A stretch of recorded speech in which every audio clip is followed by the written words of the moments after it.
Era o século XIV, e a sociedade do velho continente desenvolvia as atividades econômicas e sociais de seu tempo. O comércio estava no auge. Sair às ruas e se perder nos mercados congestionados era uma necessidade e um grande entretenimento. E era nos mercados de rua que havia grãos, frutas, vegetais e até animais prontos para serem abatidos.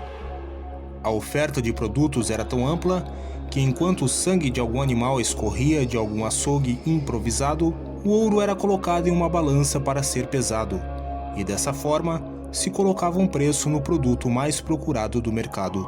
Mas esses cenários pitorescos estavam condenados, porque a falta de higiene teve o seu preço, e da Ásia uma epidemia chegou à Europa, causando uma praga implacável. Os primeiros infectados começaram a apresentar febre, tosse, sede desesperada. Depois começavam a descobrir estranhos inchaços, inflamações e manchas escuras na pele, por ser uma doença que afeta as glândulas linfáticas. Cronistas da época relataram que uma pessoa levava apenas uma semana para morrer após os primeiros sintomas, porque a um ritmo extremamente rápido as mortes começaram a aumentar. O papel autoritário da Igreja Católica naquela época havia causado um revés na ciência. Qualquer um que demonstrasse interesse em qualquer tipo de ciência era condenado, pois Deus era o centro de tudo e qualquer proposta científica era considerada uma ameaça. Essa ideologia mergulhou o continente europeu em um profundo obscurantismo, um atraso intelectual e científico que não lhe permitiu lidar com aquela crise de saúde que atormentava toda aquela população, com mortes que estavam aumentando sem controle. Quando uma pessoa começava a tossir, sabia que sua vida havia terminado e que não havia tempo para lamentar a morte de seus entes queridos, porque cada indivíduo estava esperando o seu próprio fim. Os cemitérios eram insuficientes e, diante de tal crise, os cadáveres se acumulavam nas vias públicas, causando uma cena de terror. Diante do panorama monstruoso, tentou-se controlar a situação por tentativa e erro. Dessa forma, descobriu-se que pessoas que vieram de fora da região, como comerciantes e marinheiros, podiam ser portadores da infecção, e que, apesar de ainda não apresentar nenhum sintoma, havia o que agora conhecemos como período de incubação, aquele momento que consiste no intervalo entre a data do contato com o vírus até o início dos sintomas. Por isso, os líderes em saúde daquela época isolaram as pessoas que vieram do exterior e os doentes infectados, de modo que começaram a controlar aquela doença.